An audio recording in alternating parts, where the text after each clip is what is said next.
Hi, Team Rerun. Coach Alexa here, coach for Reading, South Oxfordshire and the internet. Quick video today. Lots of races going on at the moment. Spring marathons and half marathons, the beginning of the kind of fun, longer distance ultra season. So I thought I'd just cover a few reasons why we need to take our recovery seriously. And this is for races, because I guess we feel it more, don't we, post marathon, you know, going backwards down the stairs, etc. But also equally as applicable for training sessions as well. I think we just notice it more after our big key event, particularly if it's a longer one.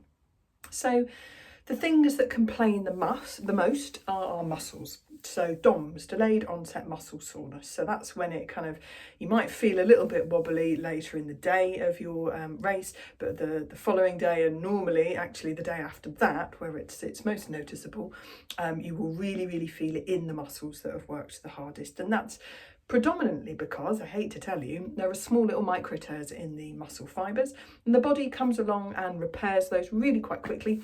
Muscles have a fantastic blood supply, so they get all the nutrients that they need to repair. So that DOMS will probably have gone within a few days, a week at the absolute most. So, you know, it's a good thing to think about eating a good quality protein and also some good nutrient rich food, because those are the building blocks that our body's going to use to repair. It is worth, however, bearing in mind the fact that our muscles complain the most, but they also repair the quickest. We tax loads of other things in our body, so in our muscles and skeleton, our musculoskeletal system. There's also tendons, ligaments, cartilage, bone, our joints, all sorts of stuff. Now, they don't complain as much. So tendons, ligaments, for example, don't have a particularly good blood supply at all. So they also don't have a good nerve supply, so they won't complain. But they have a much longer time period for recovery. So it's worth just bearing in mind the fact that just when the muscle soreness has gone doesn't mean that your whole body is fully recovered. It's been shown that running, particularly longer races or trying to, you know, go faster in over a particular distance, also taxes things like our nervous system, our brains. There's lots of concentration. There's often a bit of a challenge on our digestive system, isn't there? You know, trying to get through the gels and shift all the carbohydrate to the right places at the right time.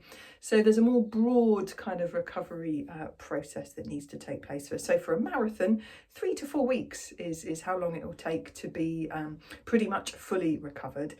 You'll just feel a lot more recovered than you actually are, probably after about a week. So always worth bearing that in mind and factoring that in with recovery weeks. So generally after a marathon, just as an example, I might give people an optional run to do a few, you know, in the week, back end of the week after the race, but it's perfectly fine to do no running at all.